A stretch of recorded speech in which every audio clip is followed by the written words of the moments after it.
Episode 7, Small Blade, The Struggle for Trust. As Titans continue ravaging Trust, the cadets in charge of supplying gas are seen begging Captain Vuurman not to leave the HQ. Without proper manpower, any Titan attack would cut off soldiers on the front from resupplying run once and leave everyone vulnerable.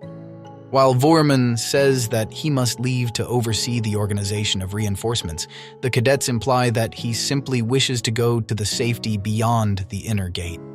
He grows angry at their implications and silences them under threat of treason. Meanwhile, Mikasa arrives just to find out that a large group of cadets have not retreated yet. She notices they are focused on the supply HQ and realizes that it is under attack and suppliers cannot leave the HQ. Inside the HQ, the soldiers are hiding in hopes not to be found out by Titans. One of them works on reloading his gun. As he is done, another soldier asks him about the point of his action. Without any reply, the soldier inserts the gun into his mouth and shoots, much to the horror of other soldiers. Outside, Connie talks to a demoralized Jean, as everyone has run low on gas, and with the Titan attack on the HQ, they cannot resupply. Connie says they should all go to the HQ because they are out of options, and to do nothing would attract Titans to their current position. However, Jean notes that the low number of cadets and lack of a capable leader among them would stop the formation of such a plan. Sasha offers to take point, but no one listens to her as they are all traumatized or demoralized. The only people who have not totally given in to despair are Annie, Reiner, Berhold, and Marco. Annie asks Reiner what to do, but Reiner says the time is not right and that they must group up first. Marco begins to lose hope, wondering if his death would mean anything. At that moment, Mikasa comes by, looking for Eren.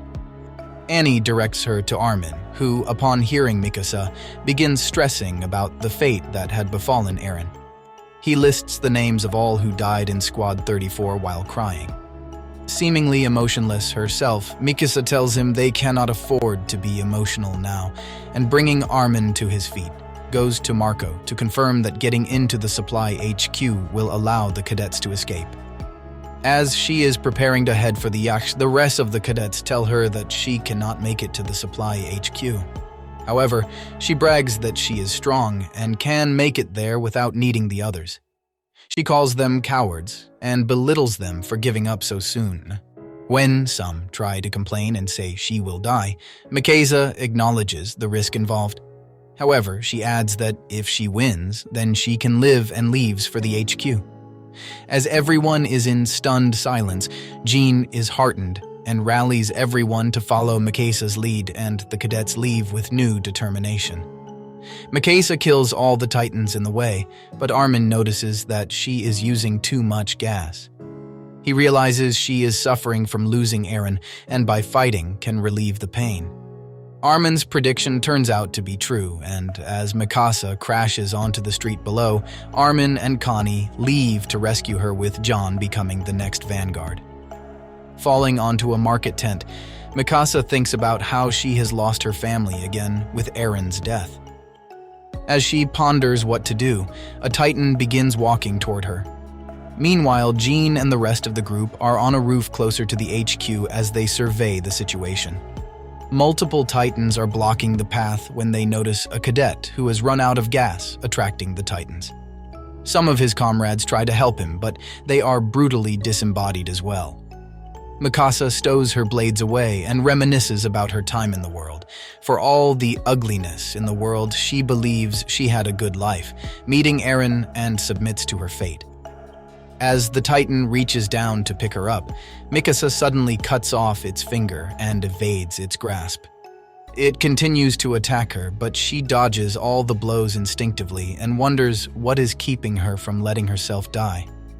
Another Titan appears behind her down the street, cornering her. It is then that she remembers Eren's command to fight when they were children.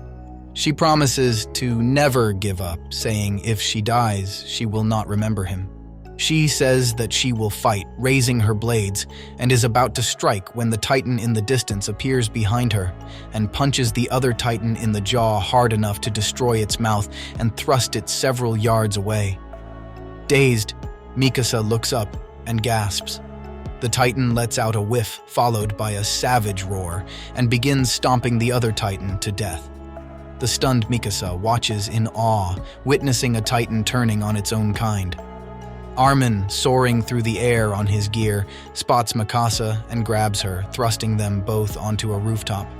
Connie lands on the same roof, asking if the two are okay, but Mikasa is still out of it and cannot answer. Connie spots the mysterious Titan, but Mikasa points out that it is not like other Titans. The Titan approaches another Titan and they both exchange loud roars.